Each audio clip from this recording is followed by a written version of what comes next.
Colony Bank was founded in 1975 in Fitzgerald, Georgia. We have nearly 40 offices all throughout Georgia. We have one in Birmingham, Alabama. We have nearly 500 team members, $3 billion in assets, and we have had some great success in getting the Colony brand across the state of Georgia.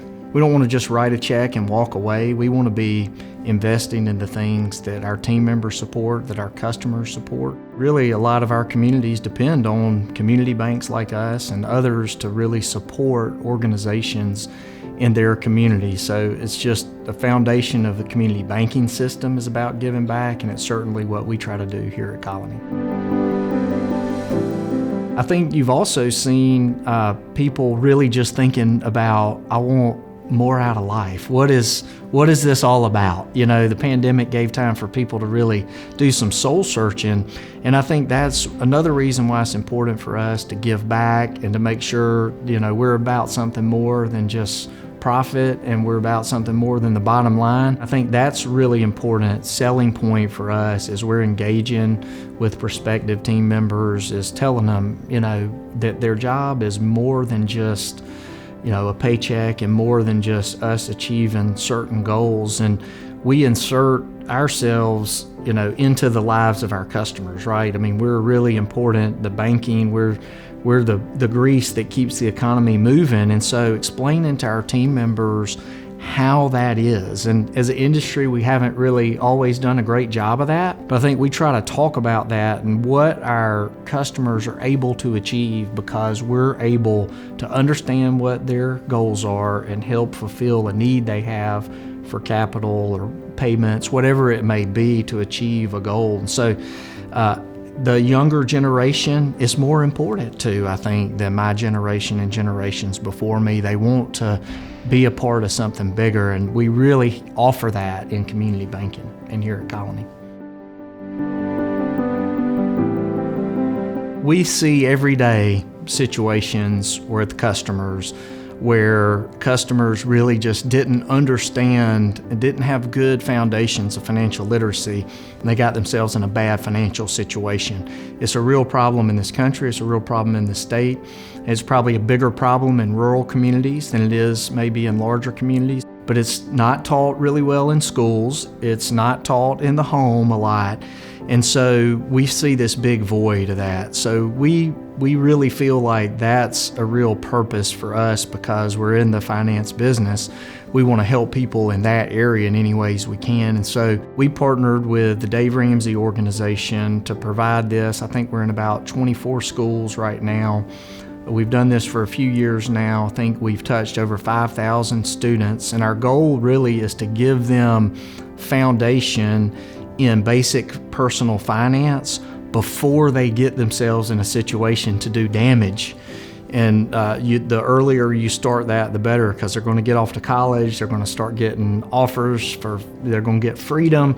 And, you know, we want to make sure that they have a good foundation in making good, solid financial decisions. It'll benefit them the rest of their life. If they don't get that, it could hinder them for the rest of their lives. What Colony Leadership Academy is, it's a youth leadership program for juniors and seniors, or for high school students in their junior and senior year. We take about 40 to 50 a year, and we put them through a year-long leadership program that consists of 4 weekends throughout our markets where they hear about what's going on in business, industry, healthcare, tourism, agriculture, military. We partner with the UGA's Fanning Institute of Leadership Development, and they provide them leadership training. So we have both, they're learning about industry, they're learning about career opportunities, they're getting to meet other youth from across the state. So it's really a phenomenal program, and I've spent some time with them. It will give you, you hear this, oh, what's the future going to be, the young people today? But I'll tell you, if the youth in this country are like these young people, the future is really bright. What I really like about these type programs is they take potential tax dollars, and instead of filtering them through our state government, which is pretty efficient compared to other governments, but they take that and it takes it out of their hands and it puts it right to where they can be used. And so that's what I really love about those. In particular, like the Georgia Heart, is for rural hospitals, and healthcare delivery is a challenge everywhere, and really in rural communities you've seen investment pull back. And so this is an opportunity for us to really help where most of our team members live and where most of our customers live. So we try to give back to the participating hospitals throughout our footprint so that they can have some direct investment in things that they can do that will help healthcare delivery in their communities. And I've seen the impact that the money from the Gold Scholarship has had on the school here, and I know from talking to others the similar impacts in schools all across Georgia. And so it's really providing scholarship opportunities for people that would not have the opportunity to attend a college preparatory school were it not for that. And so this is a really great opportunity for us. We support the schools, again, like we do with the Heart, throughout our footprint that can benefit from that, so that our customers and our team members can benefit from that. What we do at Colony is, I feel like it's really important to be able to describe our culture down to a page. And so we have a document we call the Colony Manifesto, and it walks a team member, a customer, or a prospective team member through what we're about at Colony, why we're here, what we're trying to achieve as an organization, how we behave collectively, what our culture is all about. We also communicate our financial goals through that document. We communicate our strategic priorities each quarter. We have a big 3. What are the 3 most important things for the quarter? And then we follow up next quarter. How do we do on those 3? And what are our big 3 for the following quarter? So it's really an important part of our culture, our communication, to really talk to our team about what we're doing, about who we are. We also, on that document, talk about how we support the communities that we serve. So we talk about why financial literacy is important, how we give employment opportunities, and through our associate program, through our internship program, and we talk about everything we do. We talk about youth leadership and Colony Leadership Academy, given of our financial resources. So it's really a thorough 1-page front and back of who we're about at Colony, and I found that to be really useful to try to give somebody a head start on how we do things at Colony. We definitely believe in cascading communication throughout the organization. It's really important to us, and you have to be really focused on it and really think about your constituents and think about, as you spread the information across the company, you got to do it in multiple ways.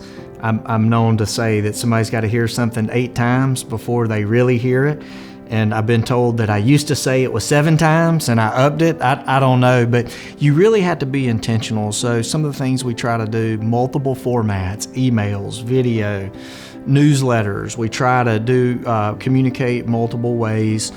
Try to get 2-way communication the best we can. So we have quarterly forums where our team members can ask anonymously any question they want, and we'll answer those. So I think that's really important. I always tell our team when I end a meeting, if there's anything I can do to better serve them, please let me know. And some do. They tell me, hey, I think we're not living up to what we should do here or there.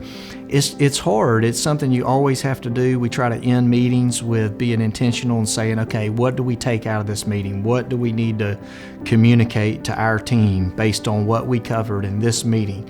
And we try to do that across the organization, but you can't ever stop. But when your team members feel engaged, when they understand not just that they're told to do something, but why they're doing what they're being asked to do, I think they're happier, they understand, they communicate better with our customers when they understand why they're having to communicate a message with our customers. So we just work really hard. There's no meeting that goes by we don't talk about it.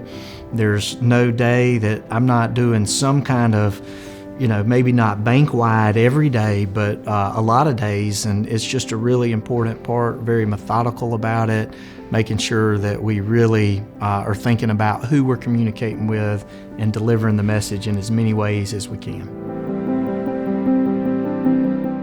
It was a little surreal. Of course, I had been through the 2008 to 2012 banking crisis where we had a lot of bank closures in Georgia.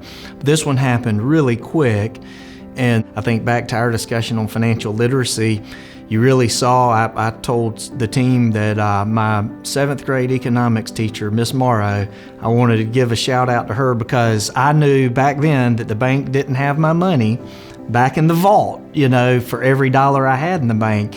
But there was a lot of education that had to be done about the financial industry and about how our banking system works. And so we just worked really hard. We have great relationships with our customers, trying to be proactive, get in front of it. If customers weren't covered by the FDIC insurance limits, to make sure they got covered and did the things that we could do. Our team did an awesome job of just calming nerves when people were a little unstable, and we really had no customers coming in and taking their money out of the bank. We may have had a few that came in thinking that that's what they wanted to do, but our team did a great job of really just leveraging those relationships and just making sure that those customers knew that everything was going to be okay. What we want to do is we just want to be the best we can. We don't say we want to get to a certain size, but we just want to keep doing a better job of serving our communities, serving our customers, creating a return for our shareholders, really all our stakeholders. And if we can just keep getting better, then we can keep doing it. And that's kind of what we're trying to do. Where that results and where that takes us, I don't know, but I think we'll be serving more communities, we'll be serving more customers, and we'll have more team members 5 years from now than we do today. Well, first of all, I take this as I'm accepting this on their behalf, because really this is a team effort. This couldn't be done without the team. So really the thing I want them to know is just a heartfelt appreciation and a thank you for all they do every day. I'm wowed all the time. I get the benefit of hearing some of the bad stuff that goes on, but I also get the benefit of hearing the great stories about something our team did, whether it was giving back to the community, serving a customer. And so I'm just always impressed by them. So I would just want to tell them thank you and how much I appreciate them.